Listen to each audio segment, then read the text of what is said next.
welcome to my review of the Necrons Canoptek Doomstalker. One of these models will set you back £26.50. It's an incredibly popular model. It's currently out of stock at Games Workshop's web store. Hopefully that won't be for too long. And I think it's one of the best models Games Workshop have designed for a long time. It's a what you see is what you get. It's very limited in terms of its pose. I think you can reverse it looking from one way to the other, like reverse its legs, and I think you can change the head slightly, the neck, from left to right. That's it though. You're not going to get massive posability. Unfortunately, it is a easy to build, push to fit miniature. So for £26.50, that's a fair amount of money to be asking for a push to fit mini. However, one can only imagine how much this miniature would cost if it was multi-part, multi-pose. My best guess, no less than £35 if they were going to do it that way. So in one hand, you can look at this model as lacking options, but at the same time, you're getting quite a big, awesome looking miniature for that price point. So firstly, I'll be looking at the detail of the model, getting right up and close, looking at all those scarabs and things that they've hidden away on the model. There are no spare parts, so I'll completely skip that section. And then we'll be going through some size comparisons, comparing it to the Canoptek Reanimator, which is partially painted, and a number of other models, including the Ceraptech Heavy Construct. And finally, moving on to the rules of this amazing model. First things first, let's look at that lovely detail. It's a tall model. We'll go through size comparisons in a moment, but yeah, it's very War of the Worlds-esque. Although it's not a tripod, it's a quadrupod. I want to call it that. It's got a scenic base, which is both a hindrance it's both a hindrance and a saviour in terms of this model, because that's one of the best ways for it to plant itself on this big base. The downside is if you do get a second one, it's going to be on exactly the same scenery, unless you cover it up with a load of either green stuff or texture paint or something like that. I would have liked it to have an option of either slotting into this scenery or not having the scenery at all. That would have pushed me further to getting a second one instantly. You've got the massive Doomsday blaster up on the top there, and then it's just got the little twin gauze flare range weapons below its head. Yeah, if we look at the detail, at least you've got a scarab there in that pipe work, and that's the only scarab that's on the model. So they've just hidden one away in the pipe, none anywhere else on the base. You've got the twin gauze flares there, which look quite tiny on the model. However, it's something that the Reanimator doesn't have. And then you've got this massive Doomsday blaster. I can see a gap there. I know there's a gap. I'll put some green stuff in that before I even attempt to spray it.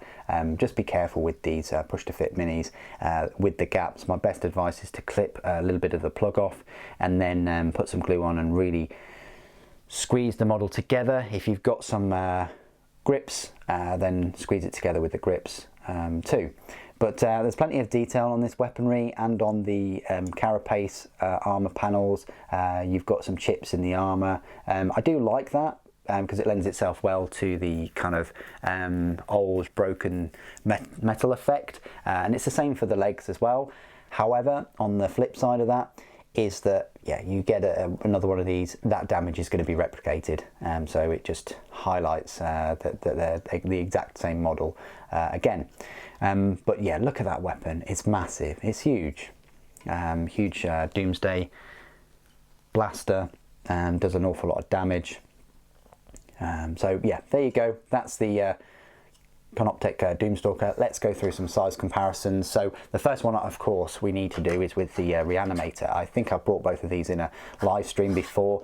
If you weren't already aware, I do live stream on Warhammer Wednesday from 7 o'clock. And from Saturday evening, either from 7 o'clock or 8 o'clock, but I always put a community post advertising those streams where I will build or paint some of the miniatures in them. So as you can see, it does dwarf the Reanimator a little bit. It's a much larger version. The legs are in a different orientation, as you can see there. The Doomstalker's hip joints, I want to call them, are I want to say perpendicular to the body. However, the reanimators are connected in the same sort of configuration each side. I don't know how that would affect things. I don't know which. I think this is probably more stable than the reanimator, but who knows what's going on. Again, they share the droopy cables, which are on all the Necron kind of walkers, including the Canoptek. But I just wanted to make that comparison first and foremost.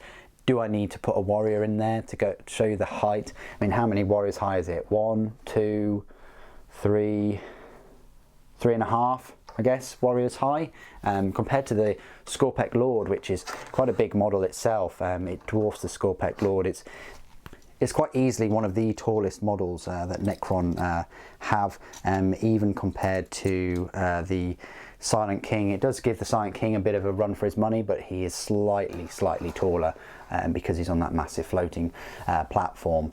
And let's face it, is almost 4 times more expensive compared to one of the Menhirs, which I think is another decent size comparison. A Menhir is almost as tall as the Doomstalker. Final size comparison that I'd love to make for you today is, of course, with the Canoptek Heavy Destroyer from Forge World. It's right here, and it kind of looks the Canoptek in the eye. Apologies for the painting at the moment, it's a work in progress. I'm trialing things out with the shading and the dry brushing, but yeah, it sort of looks a Canoptek in the face, really, if you wanted to look at it that way. And the final size comparison I'd always like to make is just with the Imperium model. So we've got a Legacy Space Marine, a Sly Marbo, and then a Primaris. As you can see, completely dwarfs Primaris. It's going to dwarf most. If you're going up against Space Marines, it's going to dwarf most of their units. It's much taller than a Redemptor Dreadnought. You know, even the land speeders on the flying bases, the repulsors, just the vertical intimidation that this model gives will both raise it above the battlefield and make it a focal point. Great, because it means you're probably not going to forget to fire it. At the same time, it's going to draw a lot of attention and fire.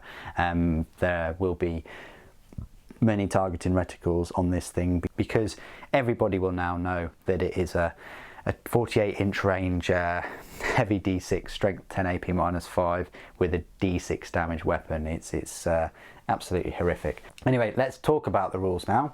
So I hope those size comparisons have helped. You understand the sort of size of this. Yes, it's £26.50, but it is a big model. So its rules, of course, you'll find it in the heavy support section of the Necron Codex. It's a power points cost of 7 and a points cost of 140. It's not cheap. 140 points is a fair bit to sink on this model. So let's go through its stat line then. It's one of these models whereby the number of wounds it has affects its profile. So if it's got 12 wounds, then its movement is 10 inches, weapon skill 4+, ballistic skill 4+, strength 4, toughness 6.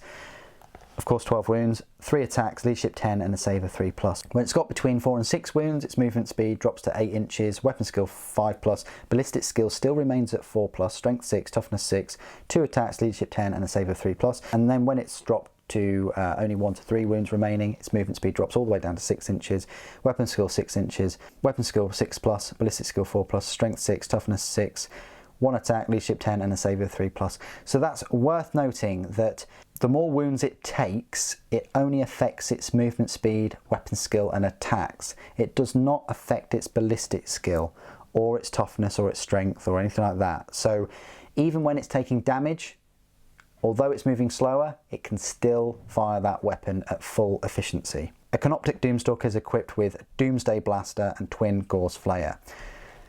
So the Twin Gauss Flayer, let's just get that out of the way with first of all. It's a 24-inch range, rapid fire 2, strength 4, AP -1, and damage 1. It's nice that it's got AP -1 and it is rapid fire. Gives it a little bit extra anti-personnel weaponry, I guess. Now, the Doomsday Blaster, on the other hand, has got 2 firing modes. It's got a low power mode, which is a range 24-inch, heavy D6, strength 8, AP -2, D3 damage, and blast. That's all right. You know, like a missile launcher, but you don't know how many shots you're going to get, and it's quite a short range. However, The main reason you're going to get this model is for the high power version. It's a 48-inch range, again heavy D6, but it's strength 10, AP -5 and a damage of D6. It's also a blast, and the bearer can only make attacks with this profile if it remains stationary during its previous movement phase. So that's its main downside, is that it has to stay still. So it can fire the low power if it moves to 10 inches. What I would do is set it up on the battlefield where it's within range of everything for the 48 inches. Abilities: Living Metal, Command Protocols, Containment Field. This model has a 4+ invulnerable save. That's fantastic. So that adds its survivability. With its toughness 6, its 12 wounds, its normal save of 3+, and it's also got the 4+ invulnerable. Very survivable unit. Sentinel Construct. Each time an enemy unit declares a charge against a friendly dynasty or dynastic agent unit within 6 inches of this model, unless this model is within engagement range of any enemy models, this model can fire Overwatch at the charging unit as if it were also a target of that charge. Each time this model fires Overwatch, it makes attacks with its Doomsday Blaster using the high power profile. That's incredible. So you want to charge this thing, it's going to be firing the high power Doomsday Blaster into your face. Explodes. When this model is destroyed, roll 1d6 before removing it from play. On a 5+, it explodes, and each unit within 6 inches suffers d3 mortal wounds. Again, that's a bit of a deterrent. If it explodes, you're going to be hit with d3 mortal wounds. Keywords: Necrons, Monster, Canoptek Doomstalker. So there you go. I think it's an absolute fantastic model. The rules are very solid for it. Yes, you're picking this up in your heavy support choice instead of a Lockhurst Heavy Destroyer or Annihilation Barge or even Doomsday Ark, but what a choice it is. I think it's easily one of the most competitive choices in the heavy support section. It's faster than the hovering Heavy Destroyer or Lockhurst Destroyers.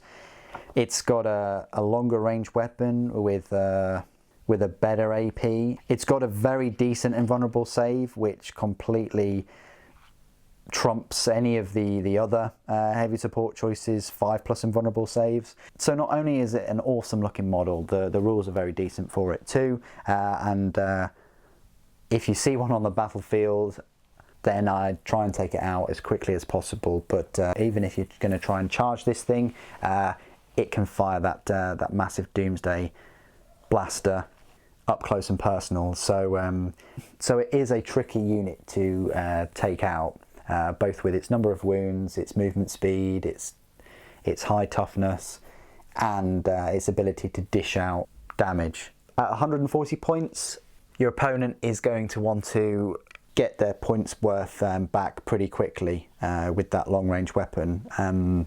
They might move it a couple of times, but most of the time it's going to be stationary. It's going to be out in the open.